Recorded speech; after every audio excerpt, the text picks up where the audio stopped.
Welcome to episode 41 of the Energy Balance Podcast, where we teach you how to live without constant hunger and cravings, fatigue, brain fog, poor sleep, and other low energy symptoms by maximizing your cellular energy. I'm Jay Feldman. I'm a health coach and independent health researcher. And joining me again today is my good friend, Mike Fave. Mike and I have been studying health and nutrition together for a long time now, and Mike also draws on his experiences from working within the healthcare industry.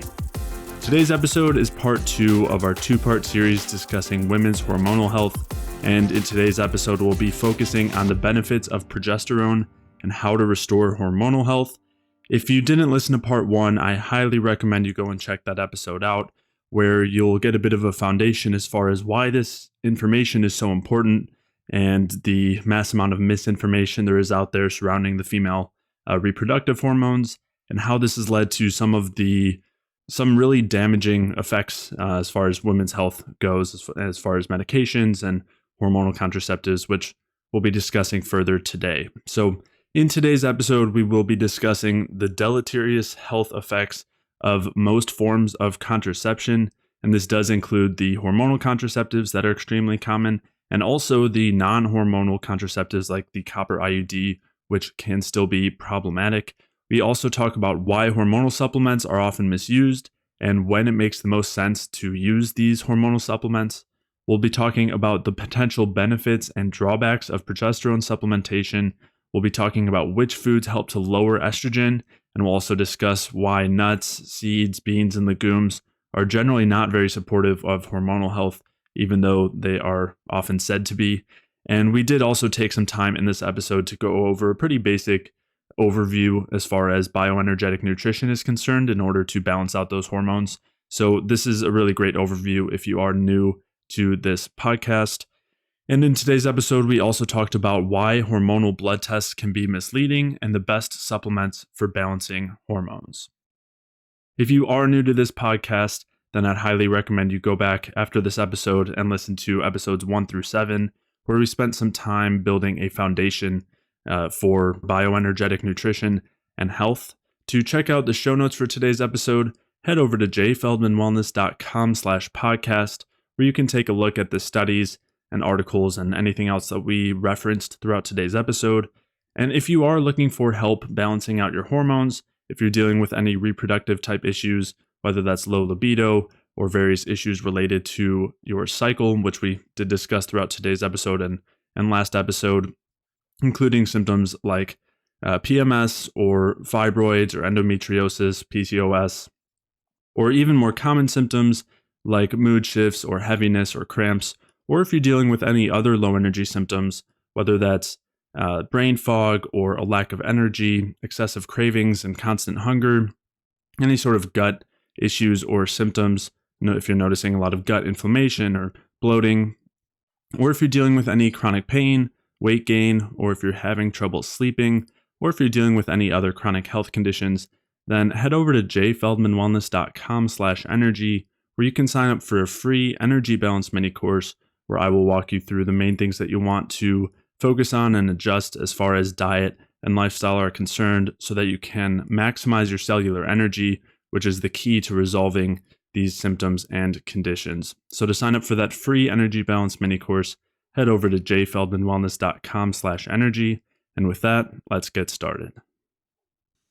So you had mentioned, and we discussed a little bit about how, a woman's menstrual cycle can be really helpful as a symptom and as an indicator. And that's part of why simply suppressing it with hormonal or any contraceptive is less than ideal. And it really is a very good indicator of where we're at health-wise. Normally, it's one of the first things that I go over with women that I'm coaching. And as I mentioned earlier too, one of the things that, should be a good indicator as far as whether the things that are being implemented are actually working. And generally, it's, it shouldn't be too difficult to see improvements there and shifts there. And, I do think it's important to reiterate too that so much of what might be considered normal as far as like menstrual symptoms, whether it's actual PMS or around ovulation, is really not, normal or abnormal might not be the most helpful terminology, but not optimal health wise. And so this includes like water retention and bloating, cramps and kind of heaviness, like heavy periods, moodiness, migraines and headaches are pretty common as well.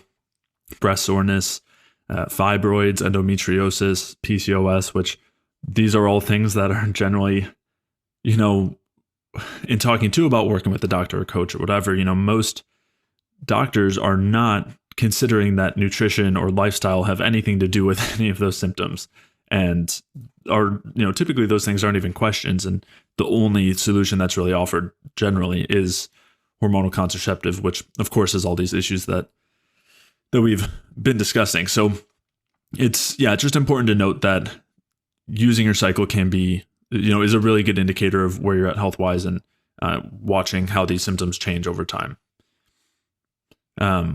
But along with that too, as far as contraceptives go and hormonal contraceptives go, a lot of times having negative reactions to them isn't all that uncommon. And what will normally happen if somebody reacts poorly to one is that then they'll just try another. The doctor will just keep cycling through different forms of contraceptives, and they have so many now. There's the hormonal pills, and within those you've got, again, just the estrogen ones, the synthetic progesterone ones, the combination ones. You've also got injections now, which are scary for their own reasons. And then you also have IUDs, some of which are hormonal as well, where they're releasing some combination of estrogen and synthetic progesterone. And some of them, people will recommend as being healthier or safer. In particular, would be the copper IUD, where it doesn't have any hormones that it's releasing on its own. It's just kind of like a physical blockade. But it is worth mentioning that even with that, you're still more than likely going to experience some negative effects. Just for one, having the IUD there is inherently kind of stressful and irritating, and is a signal that something is off. And so normally that alone is enough to set off some symptoms and drive increased estrogen, which is important to consider. Yeah. And there's also having anything implanted in the body can be irritating. So a lot of, I've seen and I've met girls and women who've had copper IUDs and actually had to get them taken out because they were inflaming the area that they were placed in, or some of them migrated, and it wasn't a good thing overall for them. And then some people wind up developing some fibrosis in those areas from the constant irritation. So it's really important to look at all these therapies overall, do research on each and every one. The copper IUD doesn't have hormones, but it's still, anytime you put anything in the body, whether it's a stent, whether it's a new knee, whether it's a copper IUD, whether it's staples, for whatever it is, there's always a possible negative reaction because the body recognizes it as a foreign object. And so it tends to put scar tissue around those areas. You can develop allergies to whatever metals are present. There's a lot of things going on now where people are developing allergies to joint replacements. So, it's just a piece of copper, but at the same time, it can cause scarring within the uterus just by the presence of the copper itself, which is known. And it's pretty stated pretty directly as a side effect, I'm pretty sure, of having the IUD. So anytime you implant anything, again, it's just looking at all the risks available. And then the idea is to do no harm first, right? So it's coming up with a therapy where you have maximal reward with minimal risk, as far as not, in these cases, not becoming pregnant. But I think a lot of these are not necessarily ideal therapies as far as using. And these are two separate conversations, because we have one conversation where it's essentially you're using birth control to solve all these problems, supposedly. And then the other conversation is you're using different forms of birth control as contraceptive methods as to not get pregnant, to avoid becoming pregnant. So in the avoiding becoming pregnant category, the question is what's the best therapy to avoid becoming pregnant with the least amount of short-term and long-term side effects, especially side effects that would impair your ability to get pregnant in the future if you so decided to.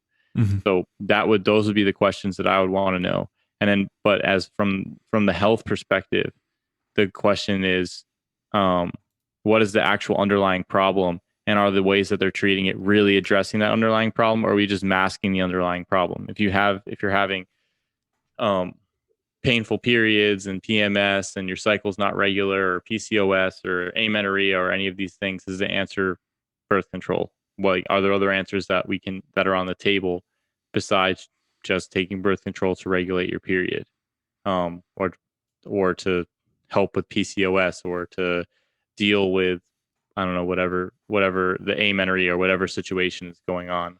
I think the question is really what's going on, what is going on underneath everything. Why are you having those symptoms? So in this case, if it's some type of I don't know, extremely rare genetic or structural abnormality or something, I don't know what it is. Maybe some of these band-aid solutions might be helpful, but I'd say probably for the vast majority, it's not a good idea to just mask the symptoms and then not determine what the underlying cause is. And then also, in masking the symptoms, taking things that mask the symptoms that may cause issues down the road, like synthetic progestogens and estrogen in general. Yeah. And just to clarify, what you're getting at is that there might be a couple very particular cases where these things make sense, but in the vast majority of cases, and in general, it doesn't seem like the best approach for resolving any of these underlying issues, especially because it doesn't resolve them. And normally they're way worse once you stop using these contraceptives. Or in this case, they're not, just these hormonal interventions, because they're not even being used primarily as contraceptives. So before we dive into some of those considerations as far as being able to rebalance progesterone and estrogen, which is one of the primary kind of issues underlying these various like female reproductive symptoms. Before we touch on that, I did want to just add in, as far as the copper IUD goes, that it has been, it was kind of touted, or has been touted, as like the non-hormonal contraceptive, and that it'll be better for people who are kind of having negative effects from the hormonal side. But again, I do want to clarify that, it does show, like, it has been shown to be directly causing an immune response just from having the IUD in there. And part of that probably also has to do with the copper there too, where it's not like a bioavailable copper, the same type of copper you would get in liver or something. And so both having it structurally there, and then also the copper itself being there is directly causing inflammation.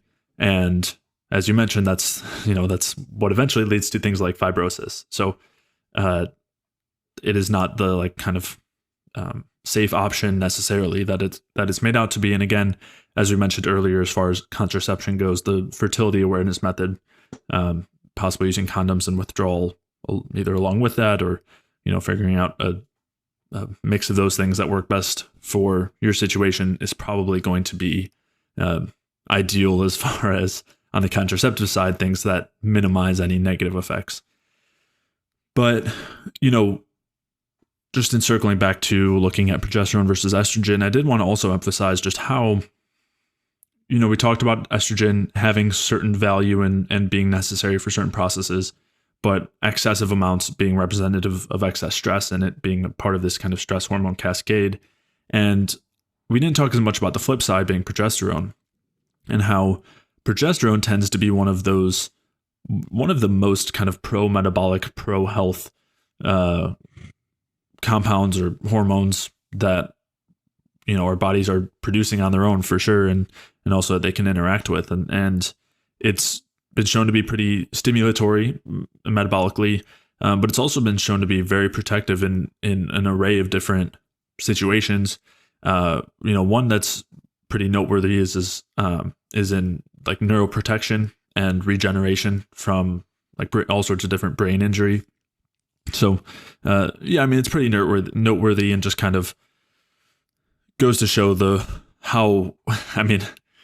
and this is a whole separate topic too, but just even thinking of female or any reproductive hormone system as being separate from anything else, where it's not at all. These hormones are very universal, which makes sense too, because there's, our reproductive system shouldn't be separated from any other aspects of our health. If we're in a really good environment and, there's a lot of sunlight, there's a lot of good food, there's great, social interaction, we're getting good sleep, then our reproductive health should be pretty good, and we should be, biologically in a favorable spot for reproduction.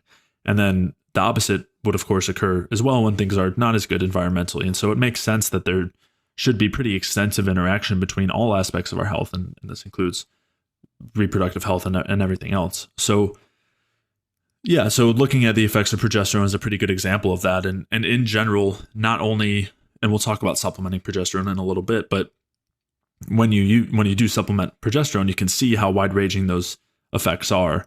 And I've definitely seen that where it goes pretty far beyond just the directly like reproductive related symptoms and cycle related symptoms. Yeah, I mean, I think it's important to point out that progesterone has a broad ranging effects besides just being a hormone of pregnancy or of the menstrual cycle. Mm-hmm. It has direct anti-cortisol effects, has direct pro-metabolic effects, it has immunomodulatory effects.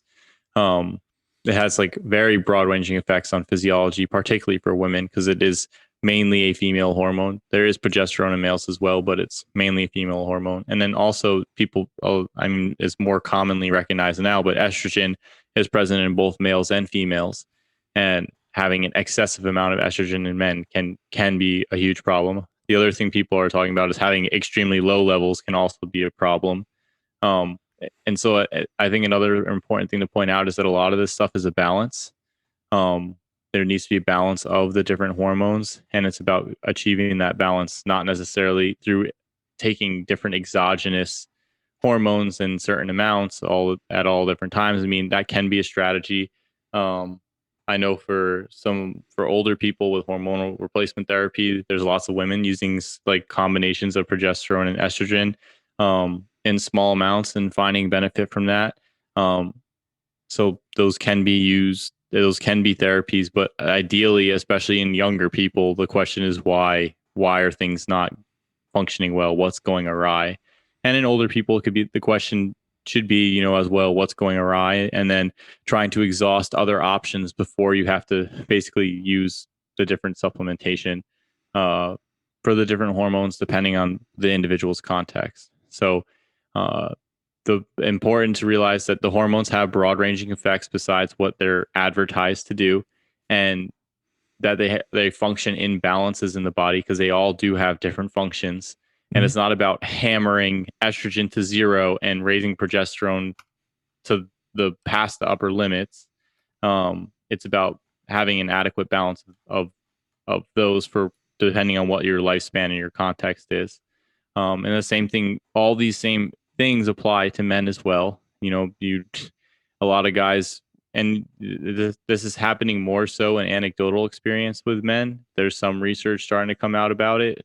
But essentially that taking a bunch of aromatase inhibitors or different estrogen modulators can have pretty deleterious effects, especially when you crash the hormones all the way to zero. And then you have really high amounts of androgens that it's when you start skewing these balances in different ways, problems can develop just from the lack of balance in the system. So that's why just throwing different hormones on top of the system may cause issues for people and may cause dysregulation. And also, especially throwing in super physiologic amounts or amounts more than what we would normally produce can completely throw the system off. So it's important to understand that they do have systemic effects and balances, and that the real solution to start, or the real place to start looking for a solution, would be to what is causing the imbalance in your lifestyle to start. What's your diet looking like? What's your sleep looking like? What are your stress levels looking like? What are your nutrients looking like? Are you short on nutrients? Do you need access to more sunlight? Are you overly stressed? So addressing those areas. And then if you cannot address some of those areas, then you can start supplementing different things to help with the stress to get through the periods and whatnot. So it's not about not using things, but it's about exhausting other options and moving in a stepwise fashion before you just go from 0 to 60 right away. It's like my test, and I see this a lot now with a lot with guys, because that's more of where I focus. But you see a lot of guys, they go from 0 to 60 and they're just like, oh, my testosterone's low, so okay, I need to start taking 100 milligrams a week injections, or however many milligrams a week injections of testosterone, and oh, my estrogen's high, and then I need to get an aromatase inhibitor. And it's just like, well, why is your estrogen high? Why is your body converting the testosterone to estrogen? Why is your body not making the testosterone to start? Why, for females, why aren't you having your period? What does your sex hormone profile look like? Is your cortisol super high and your prolactin super high, and then your gonadal function shut down, so your estrogen and progesterone are extremely low? So those are things to look at with PCOS. Is your, with this specific situation, are your cortisol and your DHEA levels high and then converting into testosterone, and then your estrogen and progesterone are low? So basically you have adrenal overactivity. Okay, so what's causing that? Do you have some latent infection? Are you stressed in your environment? Is your diet really poor and causing issues in the gut? Like, those are all things that you have, that I think would be necessary to address before just hopping on birth control and continuing to eat whatever you're doing, or having some latent infection and not solving those problems. They're not going to go away. The symptoms may be masked, but it's not going to solve the problem down the road. Yeah. So, yeah. I mean, in talking about solving hormonal imbalances with supplementary hormones, even hormonal contraceptives, birth control aside, when we're talking about supplementing progesterone, or, you mentioned some women supplementing estrogen, or for men supplementing testosterone, or, pregnenolone, DHEA, whatever it is. And we've talked about this a little bit before, but there's a time and place and context for those things, and they can be really beneficial, because it's not only a matter of masking the symptoms, but these hormones, things like progesterone, pregnenolone, DHEA, testosterone, do have beneficial effects of their own that can help to kind of cycle things in a better direction. They can improve, for example, liver function, so that, if we're in the case of progesterone, it can improve liver function so you can detoxify estrogen better, and it can end up increasing your own endogenous production of progesterone. It can end up, increasing your metabolism, and then that helps to increase thyroid hormone production. And same thing with all of the hormones on the male side too, or, testosterone, pregnenolone, whatever. So they can be really helpful in those contexts to really start to shift things in that better direction. However, as you're pointing out, they really, in the vast majority of cases, should not be the first thing that are used, and will still not fix or make up for a really problematic environment. Yeah. Poor lifestyle, which, again, talking environment, just for people who are unaware, when I'm saying environment, I also mean diet, exercise, all of those things that are part of our human, physiological environment. And so often when we start talking about hormonal imbalances and how to fix them, and we'll kind of dive into some of those things in a second, there's such a, everyone is so quick to use various hormones immediately. And I've, I think both of us fell into that trap a little bit for ourselves. And I've definitely seen it with clients too, where, and on the female, so for us, with pregnenolone, DHEA, those sorts of things. But for women, I have seen this where, I'll have a client who has said that they used progesterone in the past, didn't really notice too much, or had a negative effect. And then as we correct a lot of other aspects of their environment, then they're able to use progesterone and have really, really beneficial effects. And part of this can also have to do with dosing and how it's being used, which we can dive into that at least a little bit as well. But so much of it also is setting the foundation. And this goes back to, we didn't mention thyroid because it's not necessarily directly, related to reproductive health. It definitely is indirectly, and we will touch on it. But, the same thing goes for thyroid, where if your environment is not good and you're getting all of these signals to shut down your endogenous thyroid production because you're not getting in enough fuel, you're not able to convert that fuel to energy because you've got endotoxin or PUFA blocking it, or lack of vitamins and minerals, then adding thyroid on top generally just makes things worse and ends up driving further stress. And instead of having that net beneficial and generally positive effect where it kind of improves everything. It does the opposite. So, but I guess it's an important disclaimer as we talk about how to balance reproductive hormones and specifically progesterone and estrogen, making sure that we're not just starting off by, even assuming if someone is estrogen dominant, by supplementing progesterone. So. Yeah. I mean, the question is why they're estrogen dominant and what's inducing that. And anytime you're adding anything exogenously, particularly a hormone, they can be converted up, they can be converted downstream. Oftentimes, the different hormones can have an effect on inhibiting that conversion if you have them in certain concentrations and whatnot. So they can have a potent beneficial effect. But again, if everything else isn't right, then the response to them may not make any sense. You start taking pregnenolone and it just makes you feel completely terrible if you're coming on like a 1,200 calorie diet from caloric restriction and fasting and things like that, or you're trying to add in thyroid hormone when you're doing stuff like that. It's going to be a nightmare.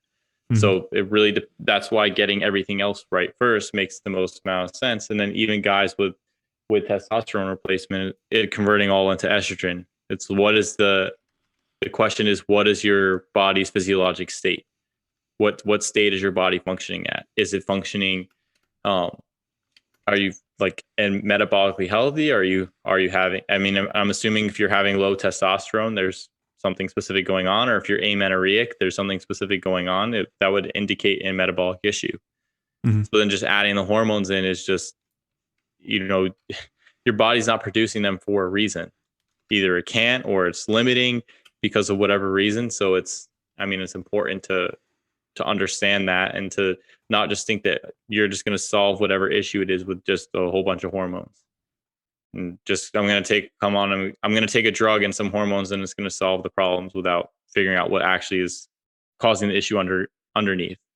Especially because, as we talked about, that even with the oral contraceptives that they mentioned, it uses up nutrients. So if you're already low on nutrients and then you start adjusting the metabolism and increasing the use of those nutrients downstream, that can cause issues. I mean, maybe you won't be able to, maybe eventually you stop responding to the hormone. A lot of people stop responding to the drugs that they use. Why? Well, there may be some tolerance, sure, but was it depleting something else that you need? So having your bases covered before you start getting into doing those things and seeing if maybe you don't even need to go that far. Maybe you just need to, maybe you're not sleeping. Maybe you're going to sleep too late. Maybe you're working yourself to death. Maybe you're doing way too many hours. Maybe you're just stressed out. Maybe you're in a bad situation. Maybe you're not eating enough. And a lot of times it really does come to eating enough. A lot of people just are not eating enough. Yeah. Especially women, and especially when they're, of course, it starts at such an early age, like when we're talking about when somebody might first be getting prescribed something like birth control. The dieting is it's very prevalent. So yeah, that's typically a pretty huge factor. Yeah. One other thing that we didn't really talk as much about, but is actually a really important piece of this puzzle as far as how estrogen has been kind of labeled as the female hormone, and part of the issue with understanding hormonal imbalance and why people still blame a lack of estrogen as causing many of their problems. And that's blood tests and blood labs for these hormones, where one aspect of these ideas has come from the fact that they've seen blood levels of estradiol, which is one form of estrogen. There are several. So they've seen that blood levels of estradiol tend to drop during menopause, and that they say that that's responsible for all of the symptoms that come up, which is why estrogen is normally supplemented at that point. And then that's also. I was going to say, and they supplementing at that point, and it's been found to not have good outcomes. Right. Just using estrogen or using estrogen too high in ratio to progesterone. Yeah, that's the HRT, the hormone replacement that we kind of talked about earlier, which was used for a long time, was then found to cause a ton of quote unquote side effects, like, cancer and things. And just cancer. Right. And then is still prescribed now. Like it's kind of made a comeback, and not for the better, if you're asking me. And so this idea that you can measure estrogen levels just in the blood is not quite that simple as just measuring estradiol. And in talking about it dropping during menopause, they look at this as also evidence that estrogen is the female hormone, and that was what was supporting reproductive capacity for so long. And in reality, just because estradiol is dropping in the blood does not mean that you're having lower estrogen levels systemically. And part of the potential reason for this is because estrogen in various forms can be stored in the tissues. And so progesterone is able to remove that estrogen from the tissues and allow it to be detoxified. And when you have a drop in progesterone, like when you're going through menopause, then the estrogen is able to, was being kept in the blood by progesterone and then is able to enter the tissues. And so you see a drop in estrogen in the blood. But that does not, again, mean a decrease in systemic estrogen. In this case, it can be an increase. And so that's one really important thing to factor in. And there are other blood tests that you could get if you wanted to try to measure hormones that way that would be more helpful. One would be prolactin, and then you also have estrone and estrone sulfate, which can be, all of those can be better indicators of general estrogenic activity. Although, it all still kind of, it all requires some interpretation. And also these things are virtually never tested for. So just important to consider that just because your lab shows low estradiol does not mean that you're low in estrogen, or if it's showing high progesterone. Again, all of that also fluctuates based on where you're at in your cycle too. So a lot of the lab values that people are using to then evaluate someone's hormonal health are pretty off base. If I'm not mistaken, the serum estrogen and serum progesterone is more of a function of ovarian function. So it's showing how the ovaries are functioning to a large extent. And with menopause, you basically have a lack of ovarian function. That's literally your ovarian function is slowing down or eventually stopping. And then you're just left with, your tissue expression of aromatase, which is the enzyme that converts androgens into estrogens, whether that's DHEA, androstenedione, testosterone, whatever it is. Which is a major source of estrogen.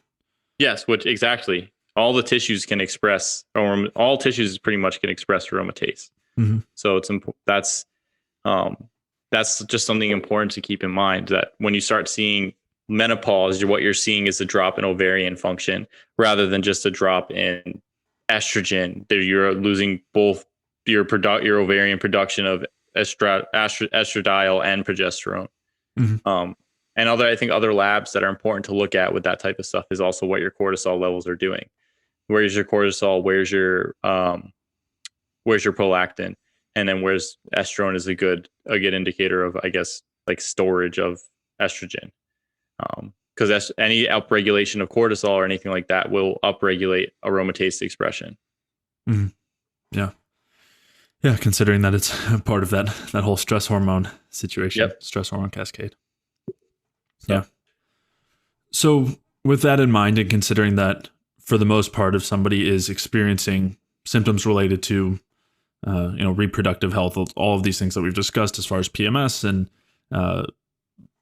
issues around ovulation, or whether somebody is maybe not even having a cycle or not ovulating, or they're dealing with, fibroids or endometriosis, PCOS, all of these symptoms that we discussed.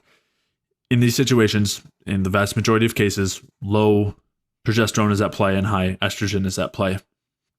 And so, as we alluded to earlier, there are things that can be done without just supplementing progesterone, although there's a time and place, that can help to rebalance these hormones. And so, you would touch on it a bit, which I would say first and foremost is making sure that you're well nourished and well fueled.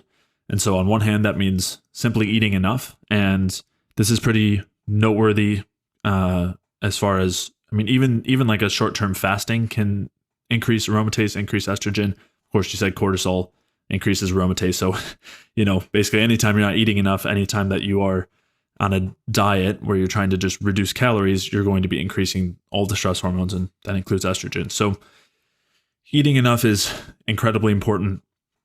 Along with that too is making sure that you are getting enough, micronutrients, meaning vitamins and minerals.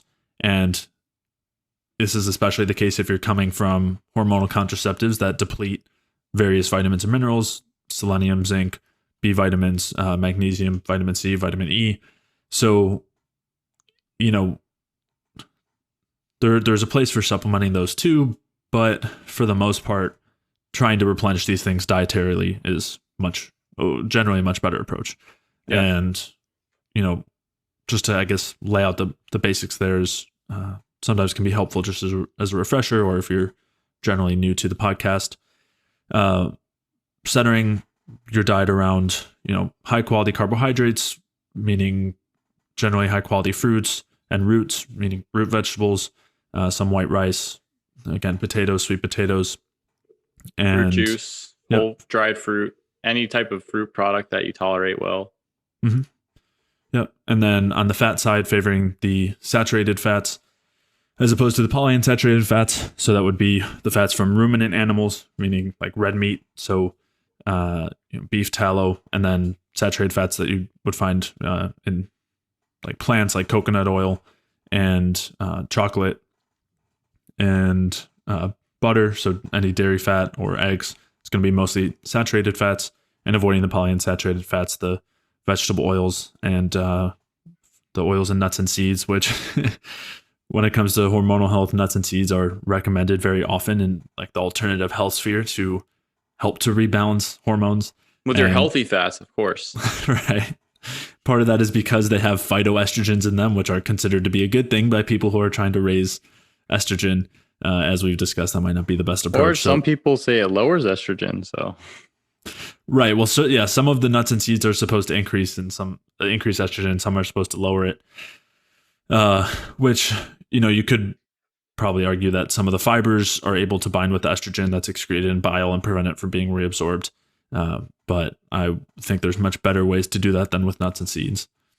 Yeah, there's easier fibers to use if you're going to go down that route. Yeah.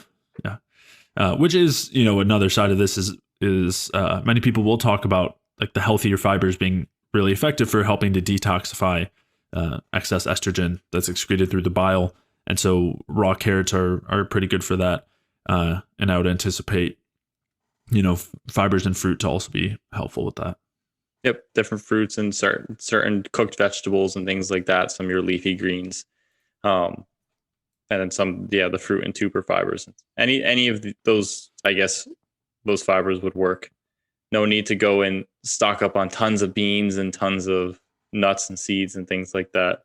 Yeah. And go ahead. You had mentioned leafy greens, and just to clarify, that is, and you had said cooked, but I just want to clarify. So cooked leafy greens, raw vegetables are another, just when it comes to female hormonal health, like things like raw vegetables and nuts and seeds are pushed a lot. And as you said, beans and legumes. So yeah, there's a ton of anti-nutrients in the raw vegetables, some of which are estrogenic and are called phytoestrogens. Again, I would look at that as it's not such a good thing.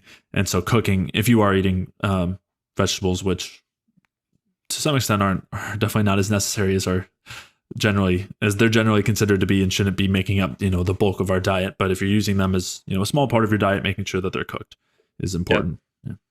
Yep. And for some, they do have a lot of nutrition. You can't really make them the bulk of your calories. I know a lot of people try and eat just salads, and it's like, yeah, it's filling, but you still need your macronutrients too. Yeah. And it's physically filling, but most people who are basing their diets around salad are pretty much starving all the time. Yeah. And just to reiterate too, as far as like making sure you're getting enough food, it doesn't make sense for your body to be able to support like healthy reproduction and support a baby and then breastfeeding after if you're not eating enough. Yeah. It makes, if you don't have enough nutrition on board, how are you going to be able to basically build a baby? Build another human. Yeah. Yeah. So do you want to talk about proteins? We already talked about the issues with nuts and seeds and beans. There's a decent amount of, they call them anti-nutrients, but basically just components that are difficult to digest. And that are made. They cause a lot of other issues too. They do. And that are made to a large extent to not be digested. And they can cause some inflammatory responses in people, particularly with nuts and seeds. A lot of nuts and seeds, there are some that aren't, but a lot of them are very high in polyunsaturated fatty acids, particularly omega-6 fatty acids, which are, I'm pretty sure most alternative health groups even some of I guess the mainstream hasn't got it yet, but a lot of alternative health groups are pretty much against the omega-6. So it's kind of interesting to see the recommendations for lots of nuts and seeds, which a couple alternative health gurus have walked back on at some point just because of the high amount of omega-6s. But besides that, they do have, and then a lot of people talk about their mineral content, which could be helpful, but a lot of the minerals content of those nuts and seeds are bound up with different like digestive inhibitors. They call them anti-nutrients. Yeah. And not only are those minerals just bound up by the anti-nutrients, the phytic acid and oxalic acid, but those anti-nutrients can also prevent you from absorbing those same minerals from other foods too. That you eat with those foods. Yeah. So they can decrease. So it almost has a net negative effect. Then the other thing is people mention nuts and seeds being a great source of vitamin E. But when you have a high amount of omega-6 or polyunsaturated fatty acids in general, there's almost a negative effect on the amount of vitamin E you're taking in, because that vitamin E is essentially counteracting to some extent the oxidation of those fatty acids in the food. I'm pretty sure Chris Masterjohn has talked about this before. If to go into more detail about anything like that, but for a large extent, there's all these supposed beneficial factors that you find in the nuts and seeds or even in the legumes have a lot of like opposing effects that sort of cancel them out. And so when we start talking about protein sources, a lot of people recommend beans and also a lot of people recommend like lean turkey or lean chicken. As far as beans go, the protein in there is probably like one of the least digestible proteins, especially compared to things like fish or eggs or dairy protein, if you tolerate dairy, or red meat, ruminant meat, whether it's lamb, goat, beef, whatever ruminant, whatever four-legged animal you're going to be eating. And then also the beans, also a lot of the nutrients are bound up just like the nuts and seeds with different inhibitors, phytic acid, and they also have different components like lectins that for people with sensitive GI tracts, for example, for someone such as myself, I cannot tolerate them very well. They really irritate me. And they also have a lot of different fibers that can cause a lot of discomfort with bloating. So a lot of people find relief sort of dropping those from the diet, and they also can tend to sap the appetite a little bit from all the bloating and all the fermentation in the colon and things like that come with eating beans. And then also grains as well. Grains are sort of in a similar boat. They're known to not be complete protein sources. So often they recommend combining grains and beans together to make a complete protein source, because the amino acids sort of balance each other out. But even so, their digestibility as far as protein go is minimal compared to the animal foods.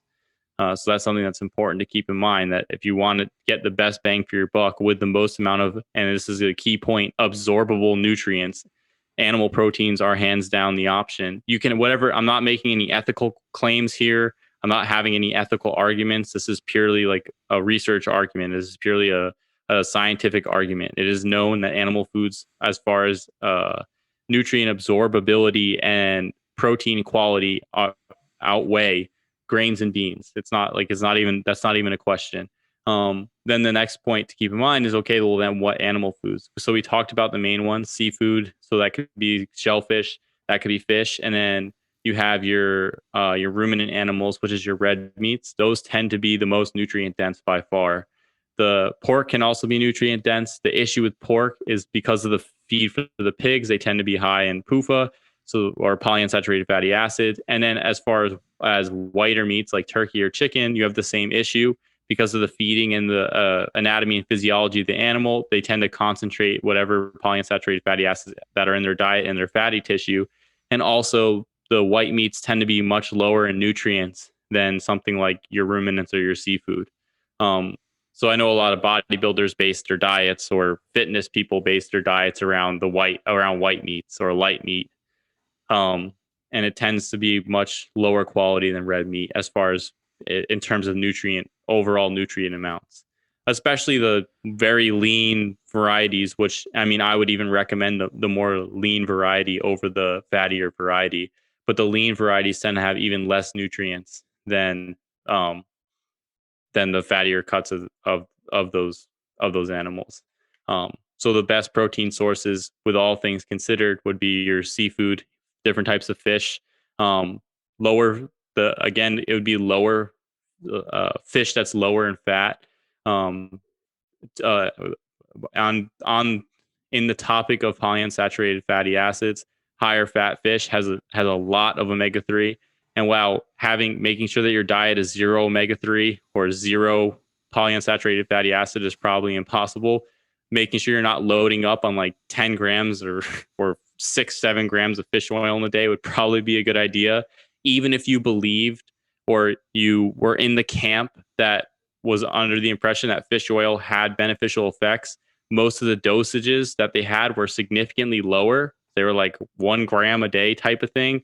I don't know, 2 grams a day, whatever it was. So a lot of them are lower, and that might as well be met with like quality seafood if you were in that camp than trying to eat tons and tons of salmon, which is pretty high in the omega-3 fatty acids. Like a good piece, having salmon every day or a big piece of salmon would give you a decent amount. You're probably going to meet if you believed in the omega-3 requirement, you would probably meet it just by eating high quality, like shellfish periodically to meet different nutrients. For as far as the camp that we subscribe to, we're not really necessarily a fan of getting a lot of omega-3 in the diet. So we tend to stick to lower PUFA fishes or lower fat fish in general, which would be your cod or your sole or your flounder. So your whitefish. And then if you're in a tropical area, then a lot of the tropical fishes are lower in fat as well in the warmer waters. So that's something to point out. And then a lot of shellfish, whether that's shrimp or mussels or oysters or clams. And that's just because they're very high in different trace minerals and nutrients. So those would be the best sources. I usually tell people, and this may be different for you, Jay, but if they want to have salmon with their family or something like that because they're eating it, or I don't know, sardines or whatever it is, and like once in a while, I don't think it's gonna kill you, but I wouldn't be going out of my way to try and eat excessive amounts of cold water, like very fatty fish high in PUFAs. Yeah. I mean, the problem here is that these things are considered to be health foods, and so that's really more of the perspective that we want to switch, not absolutely never having it. I mean, if, again, as you said, if there are certain, if every once in a while you're having something that's higher in PUFA, not the end of the world. But yeah, so just to clarify there, you're not saying that fat is bad. So you were talking about lean chicken, lean pork, lean fish. In general, having enough fat from dairy, eggs, ruminant animals, again, like beef, lamb, bison, those are chocolate, coconut oil. Yep. Those fats are actually going to be really supportive of hormonal health and help as kind of the backbones for producing hormones like progesterone. And so having enough fat will actually be... And cholesterol. Yeah, which is also found in all those foods, minus the coconut oil and chocolate. Yeah. Unless the chocolate is milk fat. But basically, yeah, you're getting the cholesterol from the animal, the good quality animal fats. And those things, are all going to really help with hormone production. The fats that we wanted to avoid, which are, again, just to clarify, the ones that most people say are healthy, the omega-6s and omega-3s. And that's why, and those ones are really high in fatty chicken, fatty pork, fatty fish, which is why you were saying if you're eating chicken, pork, or fish, to tend towards the lean cuts. So for chicken, that'd be chicken breast, pork would be pork chops, fish would be like white fish, like cod and flounder and haddock, and some other ones like halibut. Grouper, I think, is relatively lean. There's a few others, but basically wanting to tend towards the lean ones. Again, you also made an argument why, as far as nutrient density goes, some of the like shellfish and bivalves, meaning like mussels, oysters, clams, and then the ruminant animal meats are going to be better. One other thing that you didn't mention yet was organ meats, which as far as nutrient density goes, doesn't really get much more nutrient dense than that, especially when you're considering absorbability of nutrients. So we talked about how most of the nutrients in plant foods, like beans and legumes and nuts and seeds and uncooked greens and grains, are most of those micronutrients are not going to be absorbed very well.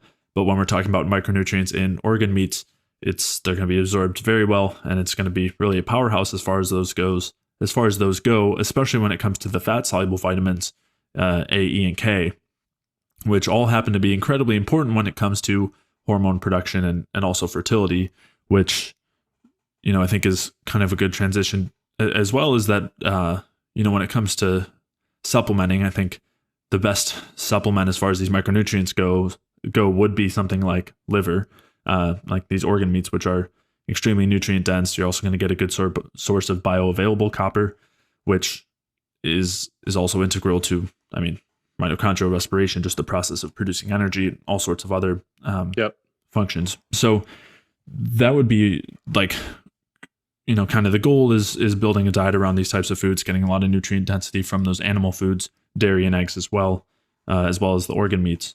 And I think it's worth noting too that you had talked about vitamin E a little bit, and vitamin E was pretty well known as like the fertility vitamin for a while, which when you consider that it's extremely protective against the polyunsaturated fats, which are one of the most disrupting things when it comes to mitochondrial respiration or energy production, which is really at the foundation of our health, and is also extremely protective against all of the general inflammatory processes, which are driven by basically the polyunsaturated fats and their metabolites, their byproducts.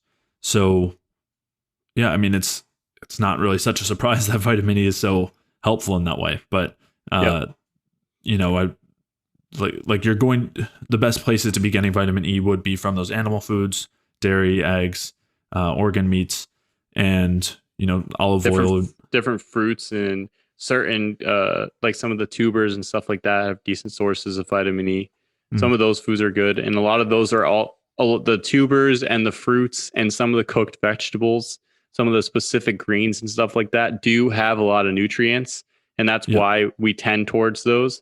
But as far as like a lot of raw vegetables and a lot of raw nuts and seeds, and then like your cooked beans and stuff like that, especially if not prepared properly or anything like that, none of those things are very bioavailable. So while on paper things can be high in different nutrients, the goal is high nutrient content or density and solid or good absorbability.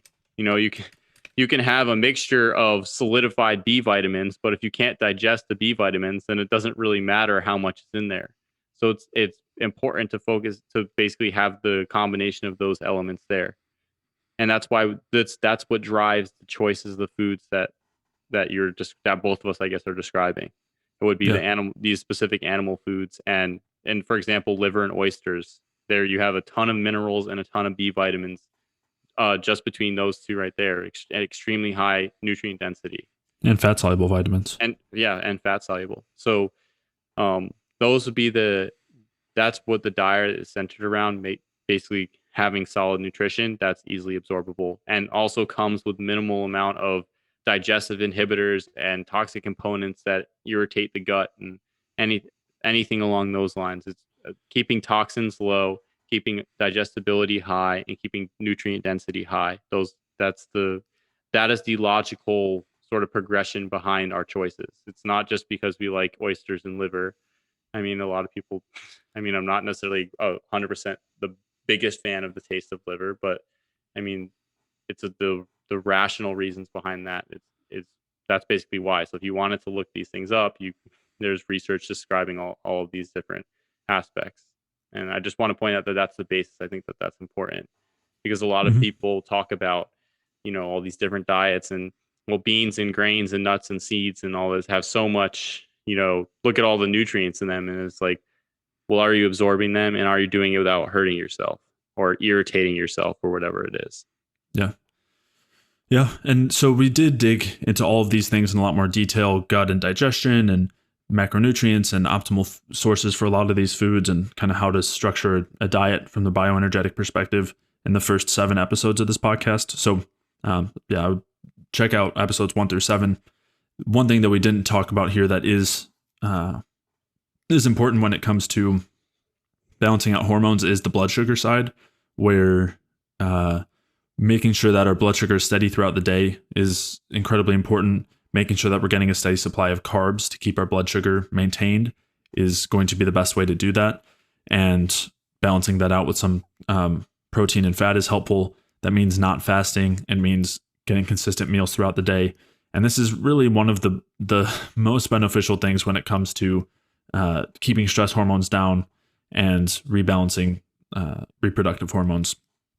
So, and it's worth noting too that when you have a situation like PCOS, which is like basically a metabolic dysregulation, and dysregulated blood sugar is a major part of it, that goes to show how much of an impact the regulation of blood sugar has on on these reproductive hormones. So again, we did talk in more detail about all of that in episodes 1 through 7. So I'll refer you to those, but it is just definitely worth mentioning as just something that's an incredibly important foundation to health and nutrition. Yeah. So in talking about a couple of supplements that are unique to the situation, I just want to touch on a few.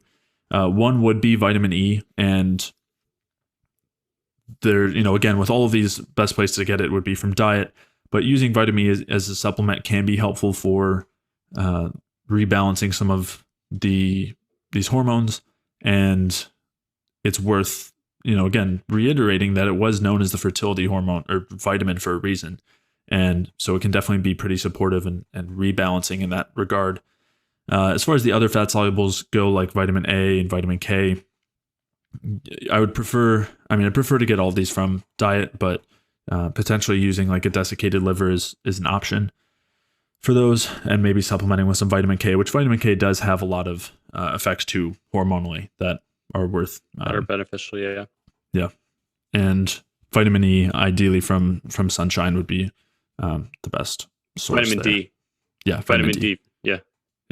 And outside of those vitamins, there's a few other kind of hormone related supplements I think could be helpful or worth mentioning. One is aspirin, and aspirin is pretty effective at dealing with the effects of excess estrogen, can support liver function and help with estrogen detoxification, and just generally decreasing the production of estrogen. So that is one to consider. A couple others, one would be progesterone, again, assuming that diet is covered, assuming that lifestyle is covered, there's not excessive stress, there's not excessive amounts of exercise, you're sleeping well, or sometimes if you're stuck on some of those things, and then progesterone can kind of help you work through those. But anyway, yeah, so supplementing progesterone can be helpful for women who are, not postmenopausal. Generally, you'd want to supplement just during the second 2 weeks of your cycle. Again, this all kind of depends, but that's just most in line with what your kind of natural hormonal cycle would be. And then one other, and I do think it's worth noting too that I have seen pretty noteworthy benefits from using progesterone in the right circumstances. I've seen it to be incredibly beneficial. And we talked earlier about how hormones can affect our personality and the way that we view the world and see the world and experience everything, and how we feel, just general sense of well-being. And that's definitely something that I've seen or had people, clients tell me that when they've used progesterone, they've felt like themselves again, way calmer, way more relaxed, especially ones who were kind of had a lot of agitation or anxiety, and just general sense of well-being, just feeling very good. So, which I think more than anything doesn't necessarily mean that we should all just, all women should supplement with progesterone, but rather just how dysregulated these hormones can be and how much of a difference it makes to, and why it's worth putting all this effort into correct these things. It really does make a difference on how people feel just in their core. Yeah, pretty much. I would agree with all those supplements. Yeah. And then the last one would be thyroid too, which I would put in a similar category to progesterone, slightly less direct effects as far as reproductive health goes, but it definitely can support the production of hormones like progesterone and can lead to resolution of a lot of these symptoms. Hypothyroidism is definitely you can consider it a common cause of all of these various issues with women's reproductive health. All that hypothyroidism really means is inhibited energy production or lack of energy availability that leads to basically a downward feedback loop towards our own thyroid activity. And so again, in the right context, supplementing with thyroid can be really helpful for all of these same things and lead to a lot of improvement. So I think it's worth mentioning there. And another one that I've seen thyroid and progesterone are mentioned all the time in kind of the repeat community, but I have found them to be both incredibly effective when used properly. So I think they're worth talking or, considering.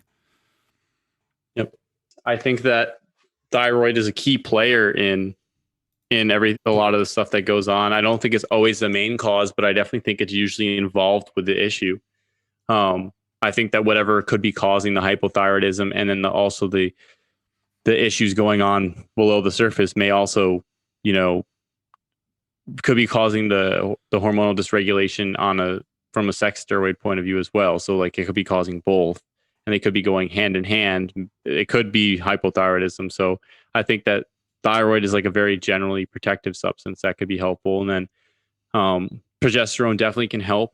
Not overdoing the hormones, I think, is really important. But overall, I think they can be very helpful. And then obviously supplementing any sort of nutrients that you're lacking from your diet, first with foods, and then sometimes some higher doses from actual supplements themselves can be helpful. I'd say those are the most important. And also making sure you're not eating things that are irritating you or causing any type of allergic reaction, I think is really important as well. I think a lot of people are eating a lot of foods that they're irritating them and they don't realize because they've been eating them for so long. So. Yeah. And that reminded me too, not the allergenic part, but what you had said prior, which is that as far as progesterone dosing goes, sometimes dosing, I know you mentioned not wanting to dose too highly on some of these things, which is definitely true. Sometimes dosing too little can be a problem as well. Not as much with thyroid, but with progesterone, where it seems to cause basically an estrogen dump. We talked about how progesterone can lead to the excretion of estrogen from the tissues, and then that estrogen has to be detoxified. And so doing everything nutritionally properly nutritionally will help with that detoxification.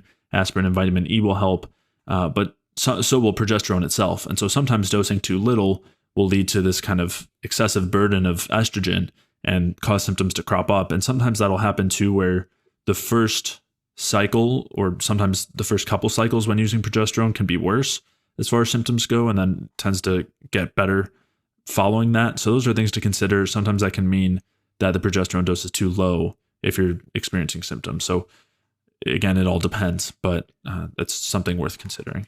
Yeah, there's definitely a lot of trial and error involved. Mm-hmm. Yeah. All right, that's going to wrap up this series on women's hormonal health. If you did enjoy these episodes, please leave a like or comment if you're watching on YouTube, or leave a review or 5-star rating on iTunes. All of those things really do a lot to help support the podcast. To check out the show notes for today's episode, head over to jfeldmanwellness.com/podcast, where you can take a look at the studies and articles and anything else that we referenced throughout today's episode.